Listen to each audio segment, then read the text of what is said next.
find anyone in their teaching hospital to solve this problem. So finally, they visit my office. And I look at this situation, I was thinking, this is an easy case. This is an easy case. How come it's an easy case? First, you have the common city. CBCT is very important to give you the ability to look through the case, to perfectly understand the location of the image. That's why 21 years ago, I used common city. But now, we are going a little bit up. It's called CCCT. So CBCT is 20 years ago. CBCT là 21 năm trước, bây giờ CCCT là bây giờ. Các bạn có CCCT không ạ? No CCCT. Không có. I encourage you, everybody to have CCCT. Okay? CCCT. CBCT and CCCT. Có hai là CBCT và CCCT. When you look at here, it's pretty complicated. Trông có vẻ là hơi. So what I did is, và điều tôi làm ở đây là I applied the first one. I don't want to handle the second one. I don't want to handle the second one. I just want to fix the first one. No first one. It's easy. Put a button. Put a mini screw. Just 3 minutes. How about the second one? Don't worry about it. So you create a moment. In this moment, apply the first one. So that's the circuit I opened up, put a button in to content. And 3 months later, when I apply the first one, I also create a big space for the second one. And look at the second remote.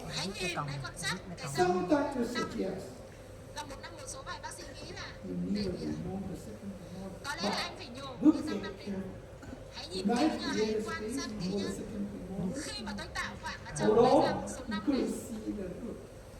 But 3 months later, and 21 months later, once you create a space, they will regenerate the root of second. Did I do anything else? No. I just applied the first one. Tôi chỉ dựng mỗi cái dòng sóng lên thôi. Less than 10 minutes.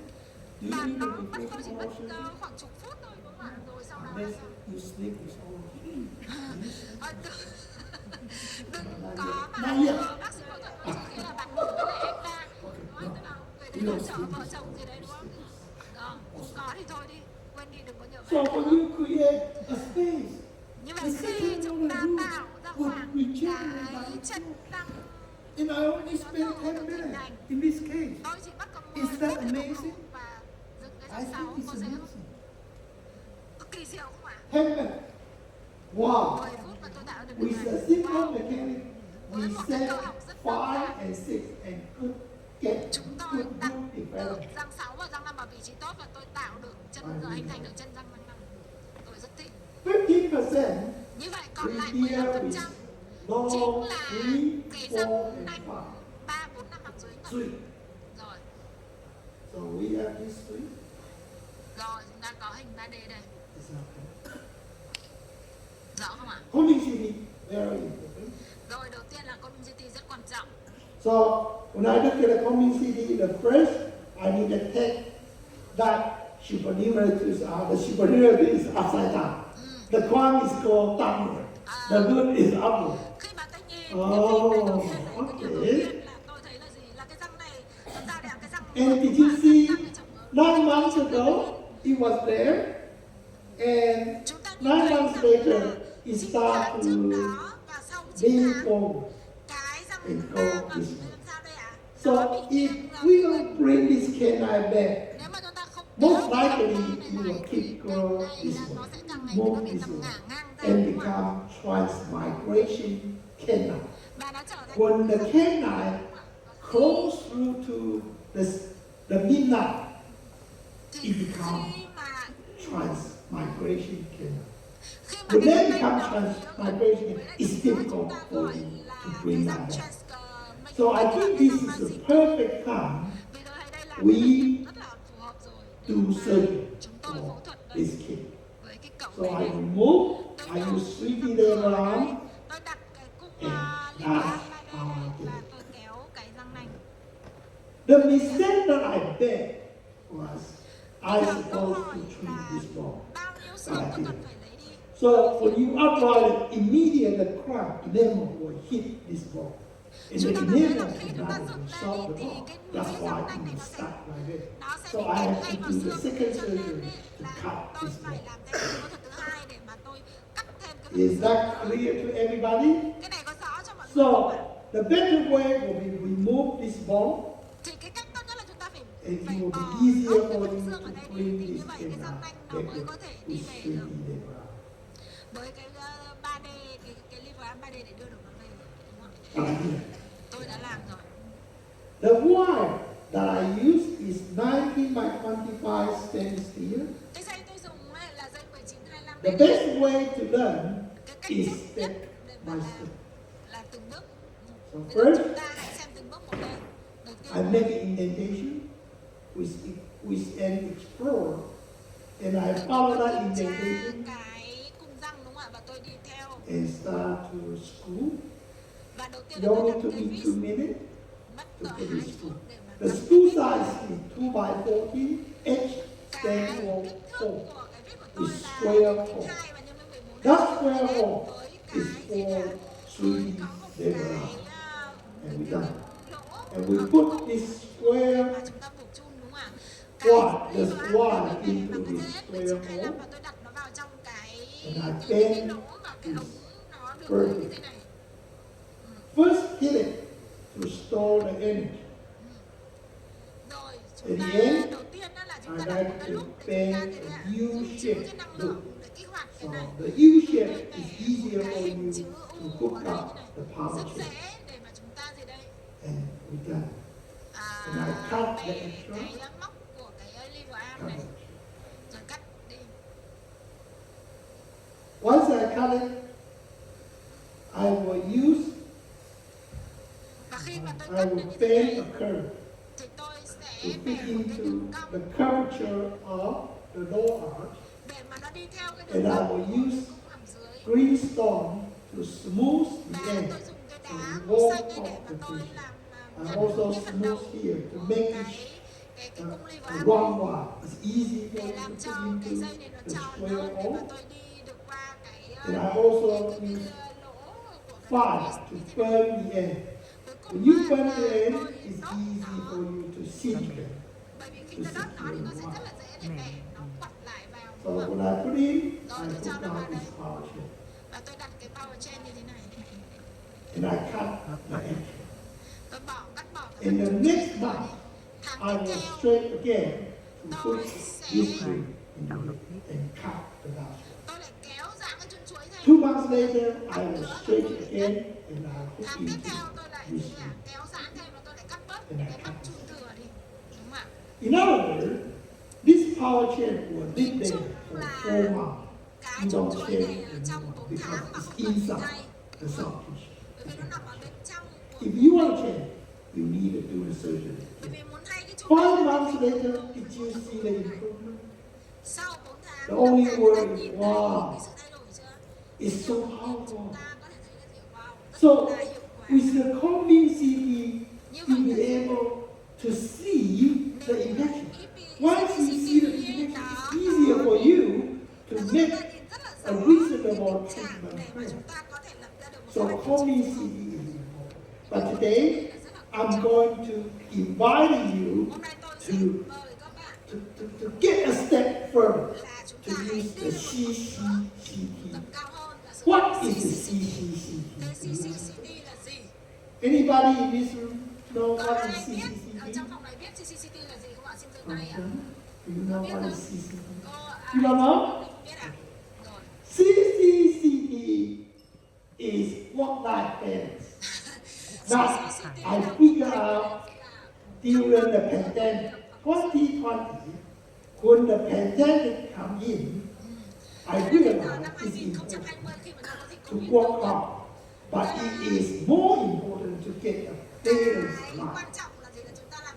So used to be, I traveled around the world, I was so tired. But during the pandemic, I have the time to stay at home. And when I stay at home, my patient sent me 5 chicken because I moved outside the city. I live in the countryside. So my patient was so kind to give me 5 chicken because I live in the countryside. And to raise the chicken, you have to understand, if you have mice, the mice will bite the chicken. And also the snake will also bite you. So you have to create a chicken house to protect your chicken. So my wife urged me to design a chicken house for my chicken. And finally, I figured out, why not build a chicken tunnel so the chicken can run from here to there and backward, go back and forth. So I designed a Christian chicken tunnel called CCCT.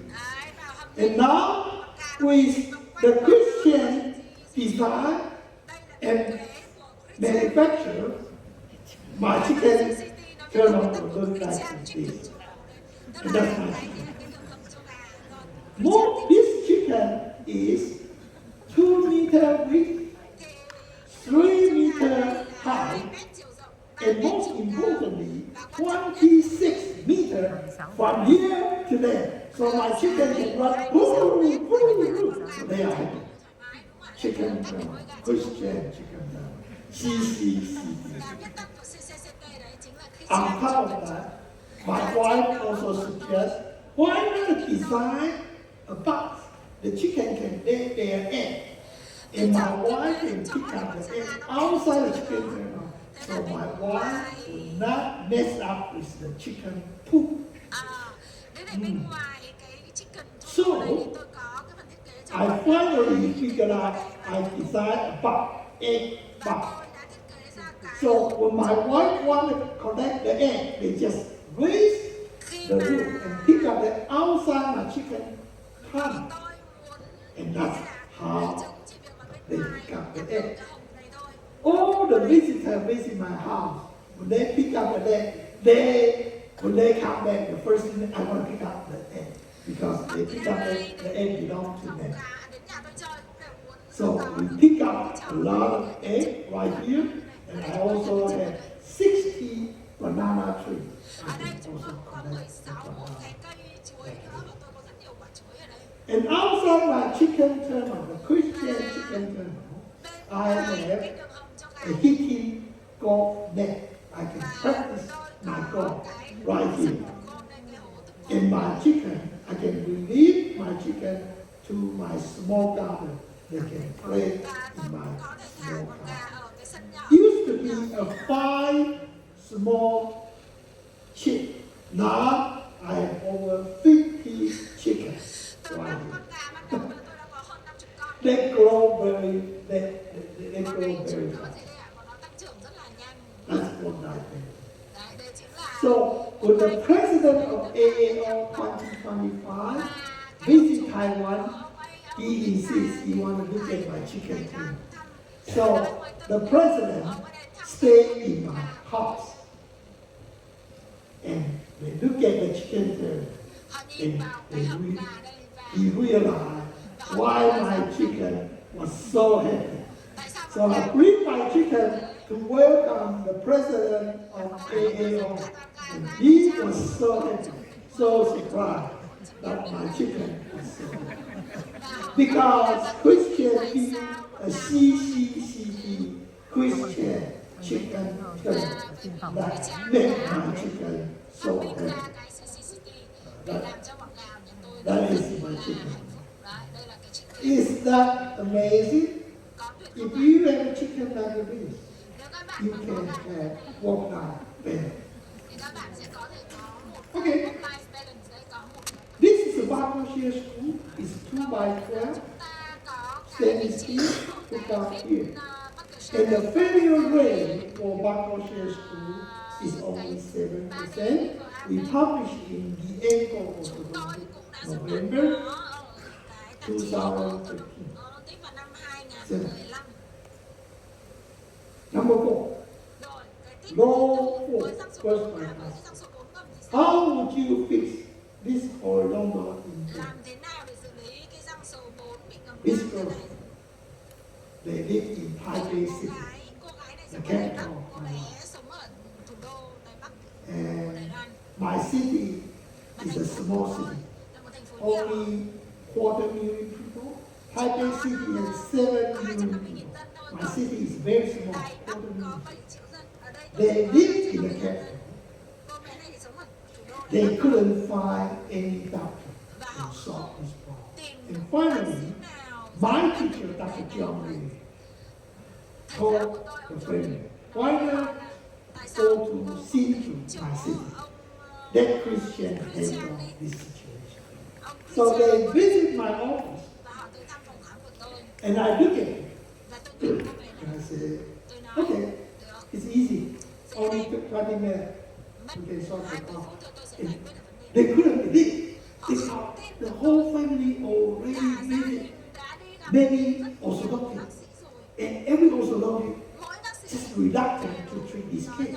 How come this countryside doctor said làm it's sao easy, một các bác sĩ 20 thông minutes? thường lại có thể giải quyết được cái này trong vòng 20 phút. And the way I did it Và is cái I cách mà put tôi buckle làm như share thế screw, này, tôi cũng dùng 3 milligram, một 2 months, cái and 9 days.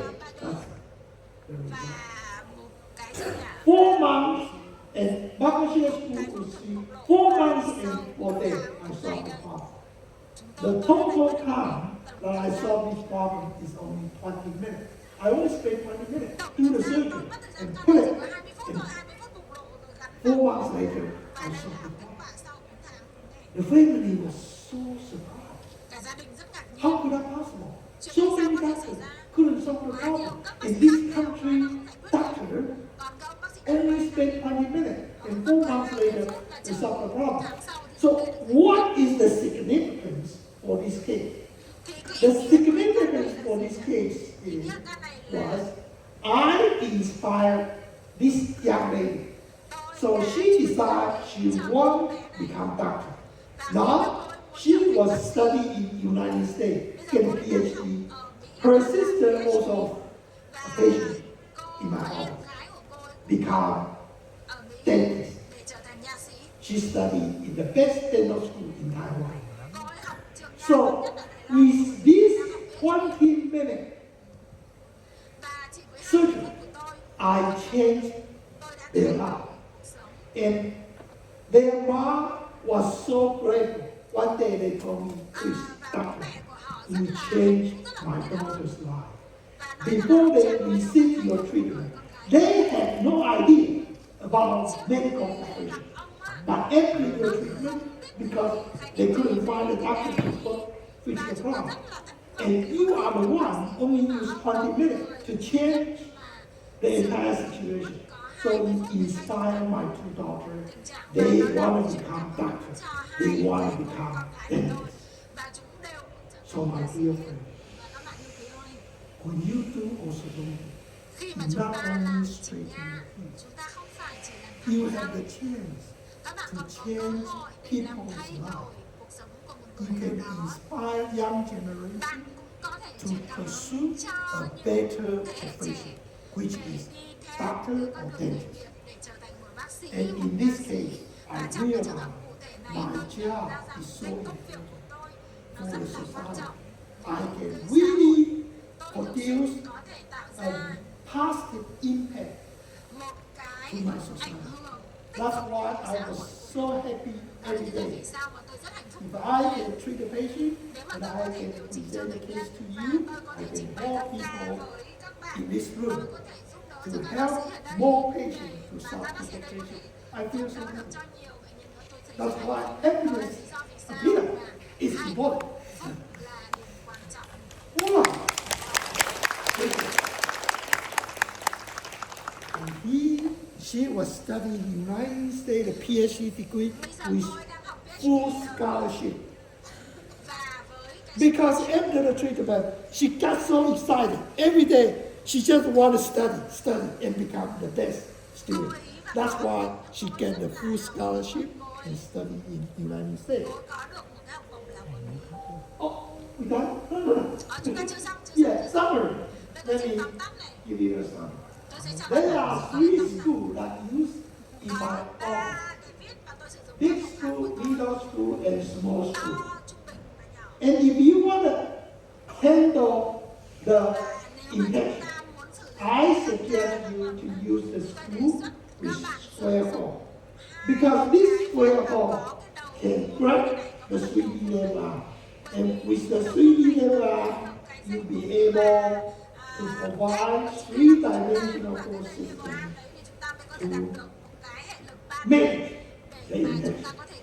That's why this school is important. And this school changed my life. And do you know who designed and manufactured this school? Anyone know who designed this school?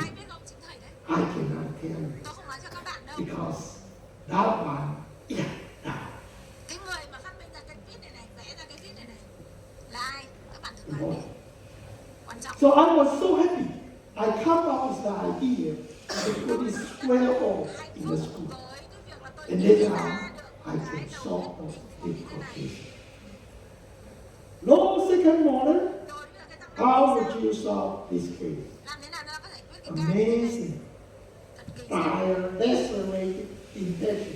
Một No cái second răng nó ra model. mà nó lại còn cái răng rách, tức là cái chân răng nó còn cứng cáp. Odontoma on the top. Lại có thêm Because răng the ở phía trên odontoma nữa. grow day after day. That's why the second model cannot be worked. Thế như thế là But do the good cái này nó continue hỗ trợ before. và cái răng nó And răng nó when không được và cái the chân răng good nó thì nó được hit hình thành the cortical bone, which is the low border of the mandible, they cannot penetrate the bone.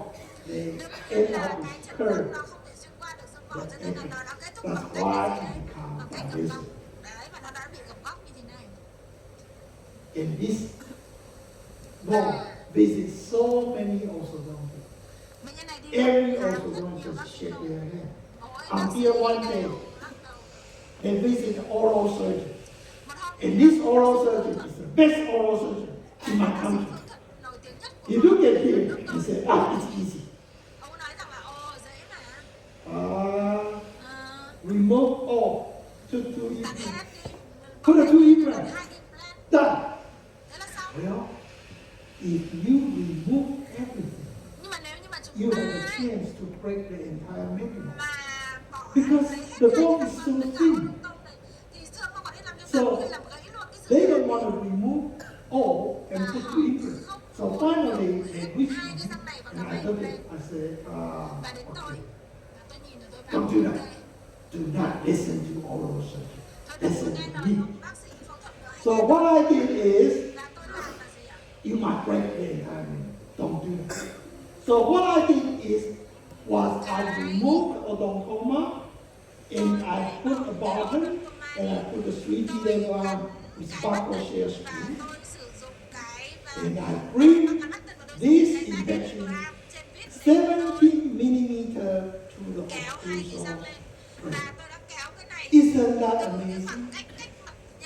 Simple surgery, buckle shell screw, and 3D level. It will help me to solve this problem.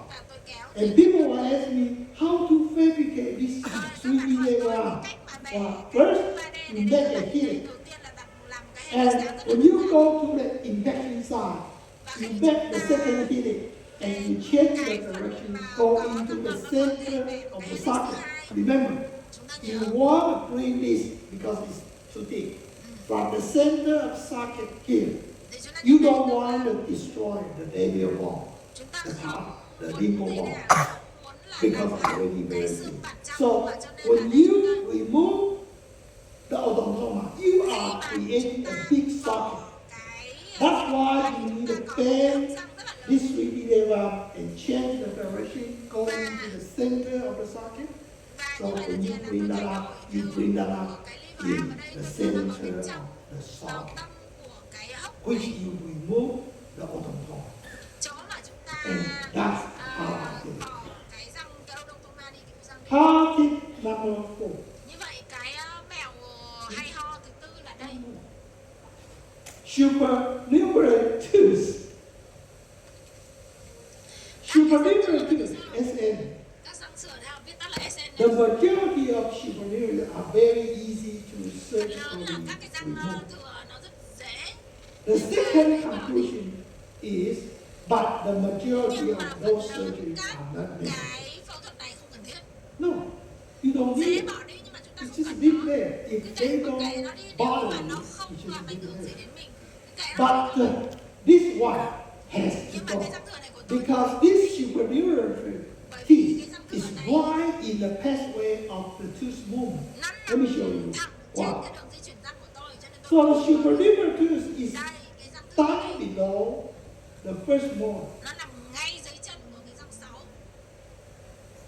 And we want to describe the low dentition network Và tôi because muốn gì xa he has cũng classically răng and bên here răng bên close phải by. là bởi vì nó bị cắn And chéo you look at ở carefully, và nếu mà chúng ta the nhìn kỹ ở đây supernumerary tooth is in between the root và nếu of mà nhìn kỹ đây, đây là cái lower răng thừa này nó nằm molar. ở giữa hai cái chân răng của răng That's 6 why giữa this cái chân case răng và is chân so răng. difficult. Và đấy là And lý that's do why mà ca this này rất khó supernumerary has to remove. và chúng tôi buộc phải nhổ But cái chân if cái you răng thừa want to này. remove Nhưng mà nếu mà this chúng ta lấy cái supernumerary răng thừa tooth, này ý, you have to chúng cut ta the sẽ distal root. có thể phải So cắt when cái I chân ra refer đi. this case to my oral surgeon, Nếu mà tôi chuyển ca này cho bác sĩ phẫu thuật của tôi ý, which way to get out? He said, oh, we need to cut the distal root. ông ấy sẽ nghĩ là But phải the cắt cái patient chân ra ra. refused to cut Nhưng the bệnh nhân thì distal từ root chối in không order muốn to cắt chân remove ra the để supernumerary phải nhổ tooth. cái răng thừa, đúng không ạ? And my oral surgeon refused to Và treat bác this sĩ phẫu case. thuật của tôi So this từ case chối come back to phẫu my thuật office. ca này và cái And bệnh nhân guess quay what? trở lại và đoán xem Who is going to remove? ai là người sẽ nhổ cái răng I thừa have này. to remove. Tôi đấy.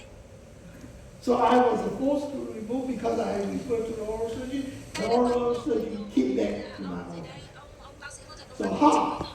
Rồi tôi My nói. solution is you go downward and backward. You'll be able to remove this supernumerary tooth without cutting Để mà the có thể lấy distal. được cái răng này mà không But how có can phải you cắt cái push chân ra. Làm the thế nào mà đẩy supernumerary được cái tooth răng thừa downward này and xuống backward? và ra sau? So it took me a couple of days Mất to tôi phải mất 2 realize ngày. why not Nghĩ ra là tại we sao? create a tunnel. Tại sao không tạo ra So một cái when đường hầm? you create a tunnel, Khi mà chúng ta you'll tạo ra be một cái able đường to hầm ý, push that tunnel. thì So chúng ta I sẽ make có a khả năng tunnel kéo downward cái and răng này backward. So I và push tôi tạo ra down một to the cái đường tunnel hầm and xuống remove dưới và from ra here. sau và để tôi kéo cái răng lên theo cái đường đó. The day I create this tunnel, so Cái ngày mà create tôi an tạo exit ra tunnel tôi tạo ra một cái underneath đường hầm đi the ra first molar. của cái răng này ở ngay phía dưới của Yeah. cái răng số 6. My female young doctor Và suggests, bác sĩ nữ bạn của Dr. tôi nói Christian, ông why Trần don't ơi, you put a piece of wire and take a photo? We know exactly where they locate. So we thì know tại sao if không the đặt một cái tunnel thép ở is đây in the right để position. mà Because chụp phim để biết được là cái vị trí của nó là underneath đây. the first motor, they are so many, they are breathing. So you couldn't see it. Đúng So rồi, tận dụng ở my dưới female doctor are so và bác sĩ smart. nữ cộng sự của They tôi are so quá smart giỏi, to quá give me giỏi. these suggestions. So Cô I ấy take đã a photo. cho tôi I cái create a tunnel like this. ở đây So cho tôi inside cái this việc mà tunnel, dùng cái I dây thép can để chúng push tôi down the đặt tunnel cái and remove. đường hầm như thế này đây So rồi là that's the tunnel. đây là cái And once you have a đường hầm tunnel, đây và cái dây ở đây and này. you remove from that tunnel. So you push down with each straw. Và như vậy là Is tí nữa that okay? chúng ta dùng cái And răng này you kéo nó remove xuống from there và chúng ta kéo kéo ra without ngoài cutting your distal root. mà không cần phải cắt That cái my chân oral ra. surgeon suggests. Đúng So that's the như là tunnel I cái đây. create. Đây là cái đường hầm mà tôi And tạo ra that's đấy. the straw that I push down. And finally, I'll be able to Và đây breathe là tôi right here. có khả năng I kéo didn't cut the distal root, but I pushed down and I breathe here. Push that down. thì tôi tạo nó ra cái đường hầm như này để mà tôi lôi and I get the job done. Và tôi đã So đạt được. push the supernova into accent term with Vậy là an gì? Là explode. đẩy cái răng thừa vào cái đường How hầm thoát about ra upper để mà third nhổ. mole? Thế còn răng 8 hàm trên thì sao? When Diego Petra, a very famous European Diego doctor, Petro là an Irish một doctor, cái ông visit bác my sĩ office. rất nổi tiếng về khay và ông đã đến thế khai báo And cáo với when tôi, he đến khai báo cáo looked với at tôi. his kid, Và khi ông ấy I nhìn vào cái told ca Diego này, Petra, tôi I nói với am Petro, going to bring the upper tuberosity infection up. tôi nói với lại ông ấy And là he tôi couldn't sẽ find kéo it. cái răng And 8 finally, he said, this is the tuberosity, and I bring that down. So I can save patients' money and reduce the number of tôi bảo rằng implants là tôi that kéo I'm như going vậy to là put in. tôi sẽ And tôi this sẽ hạn chế được cái Diego Petra suddenly, his face turned to green. When people face turn to green. How can you do that? It's a tuberosity. He never heard about tuberosity infection. chưa bao giờ nghe chuyện Can kéo be một cái răng saved. 8 ngầm ở trong đồi củ cả. Chưa bao giờ And nghe he thấy said, được. are you insane? Anh có bị điên không đấy? And I showed him how I did Và it. tôi chỉ cho anh ấy cái cách mà So 8 months in treatment, from there I be able to rescue this tôi đã tuberosity có infection thể in 8 giải months. cứu được cái răng 218 ngầm ở đồi củ. The way I did it, Cái cách remember, mà tôi giải cứu nó believe là me, thế nào? it's insanely easy. If you know how to use this Nếu mà means. các bạn biết cách sử The dụng way cái I did sử it dụng, is cái I cách tôi put dùng đó là 1, 2, 3, 4 tôi đặt for cái mini school. 4 cái The number 4 is to connect the power chain để mà kết nối với as chuỗi an chuỗi. anchor to bring it back. 1, 2, 3 is to restore a motor as an anchor and couplers for the low motor.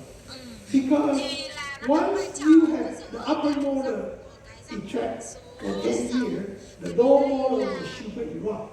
So you have to push into the low motor. Into the low motor is very difficult. Tức là nó tạo So ra the cái best way việc to răng do it giống is như là cái việc răng, bởi vì to cái răng kia nó phát triển re-establish được and để đặt răng couplers, từ lâu. which is the upper first motor. Để The tạo way ra I cái did it ổ is I răng put giống 3 như mini là screws. của cái răng 6. On Nó top xong of 3 the cái vít mini như thế screw, này. I use glass iron or cement. I could Và trên build 3 a cái đầu crown. vít này It's nhá, like a là crown. tôi But actually, GAC it's cái just gạch a xi glass men lên iron để or làm thành cement. giả vờ giống như một cái răng. Đúng It, rồi, it thì looked có like cái vị a trí. piece of shit. But it worked. Đây, So nó như thế là 3 một cái mini cục ấy screws thôi, đúng không? and glass iron or cement. Rồi And trên 3 cái đầu vít này screw is là the key. là cái xi măng để làm With thành this cái 3 screw and glass iron or cement as a bi-turbo, you build an antagonist to intrude the low motor. và And từ number chỗ này 4 thì screw tôi sẽ is the kéo anchor được cái răng số to 8 vào cái chỗ này. rescue this Và tôi đã có thể kết được tuberosity bằng cách là đã có thể được At gì the đấy, end, giải cứu được cái răng I 8 be able to restore only 2 implants. và đây tôi đã chỉ cần đặt 2 cái implant Here, trên I close bên all trái. the space. Tôi đóng toàn First bộ molar khoảng space and second molar khoảng của space. răng 6 và Total răng 7 18 millimeter 18 space. mm này, cái khoảng này tôi đã đóng hết vào đây. A 20 millimeter space I close. So I 20 can mm save tôi đóng khoảng 20 patients money. mm. Tôi có thể tiết kiệm tiền cho bệnh nhân, đúng And không good. ạ? Được xong. Đây là Isn't tôi that kéo cái răng amazing? This is 28. cervical tuberosity. Có tuyệt One không? more. Tôi giải cứu một cái răng ở Tuberosity. đồi củ này. Một cái ca khác nữa. Every Răng nằm trong time đồi củ. Mỗi một lần you have lost the upper molar, có cái răng 8 như thế này the low molar will get super erupt. thì cái răng To 8 sẽ bao intrude giờ this nó super trồi lên erupt cervical is để very mà difficult. đánh lún cái And răng to 8 bring ở that bên forward dưới to vòng grow trồi this này thing rất khó. is also the other difficult challenge. Đây cũng là một But cái at the khó end, khăn nữa. Nhưng we mà be đây able to produce tôi cũng this đã result. làm được, mà đã thực The hiện và same đưa được cái răng approach, 8 về, mini cũng screw, được cái răng 8 cũng bằng and cái we cách sử dụng saw vít. with glass iron or cement. Và chúng tôi cũng là đi đã sử dụng vít và Oh, I tạo love hình this với approach. lại With cái dry mechanic, everybody can do it. như vậy là gì, với cơ học cũ thì ai cũng có thể làm được. That's the Vừa đây là cái kết quả. Yeah, very famous European designer speaker. Là một cái báo cáo In viên rất Asia, nổi tiếng we ở châu have Âu plenty về of khay. them. Ở châu Á These chúng ta thì sẽ doctor are very, very good doctor. Very, very good speaker.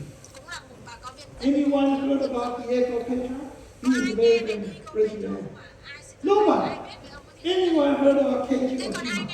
He told me he's very famous. Only 3 people.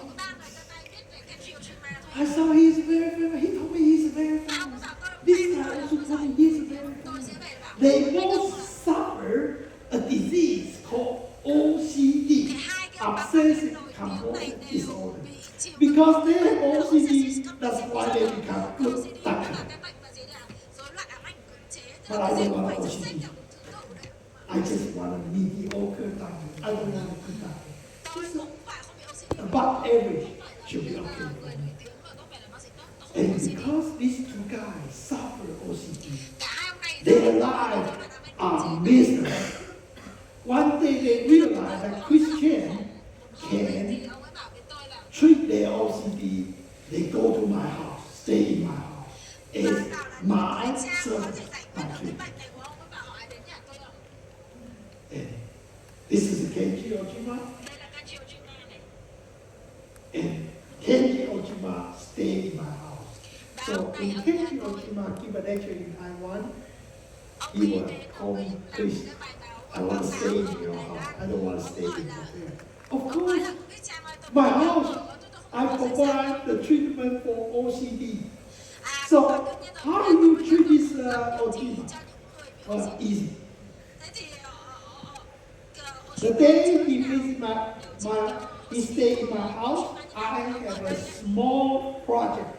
I'm going to build a chicken house on my rooftop garden.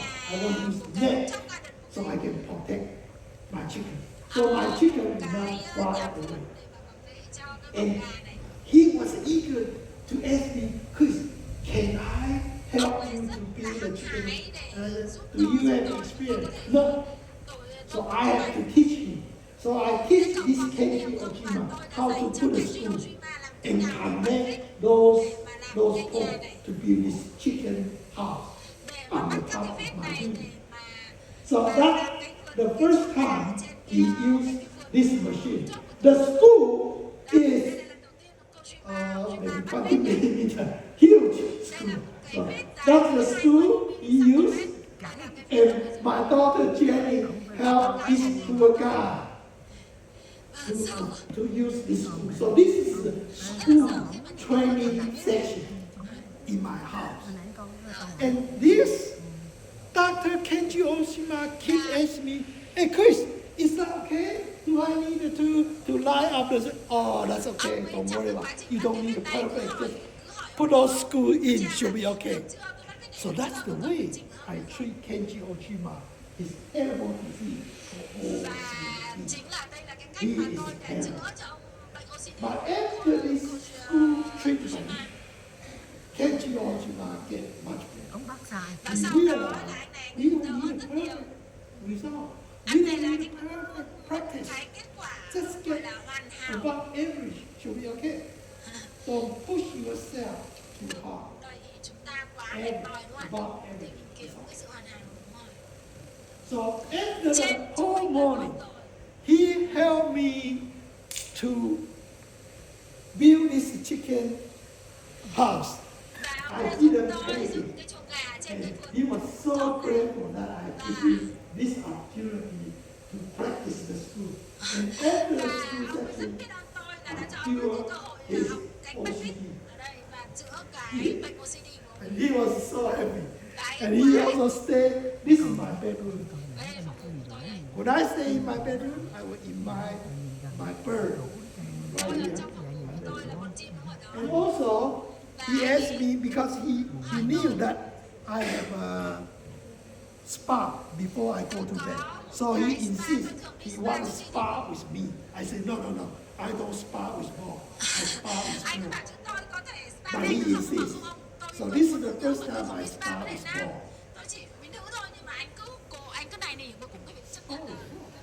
But after that, every time he visits Taiwan, he wants to stay in my house and spa with Christian.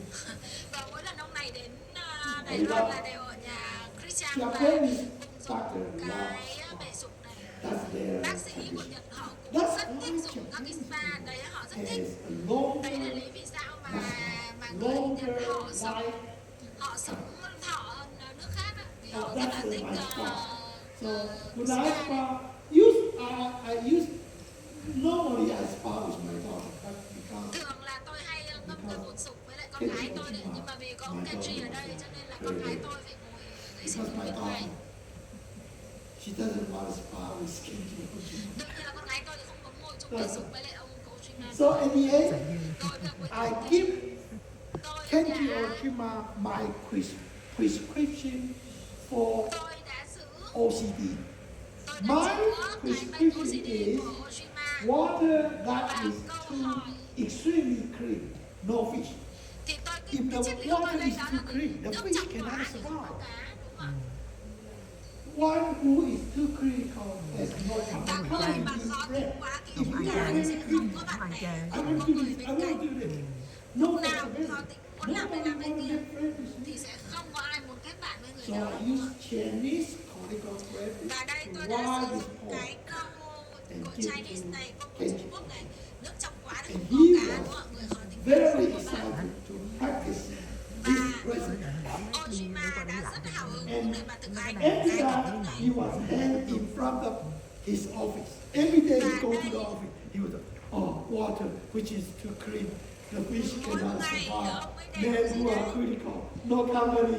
And every day when they enter their office, Kenji Ojima and his oral surgeon Đây, will ông read Kenji Ojima this và bác present. sĩ phẫu thuật And after của one ông month, ấy đây, trước they cái get bước much hành better. với cái câu trong ngôn này đây, It work.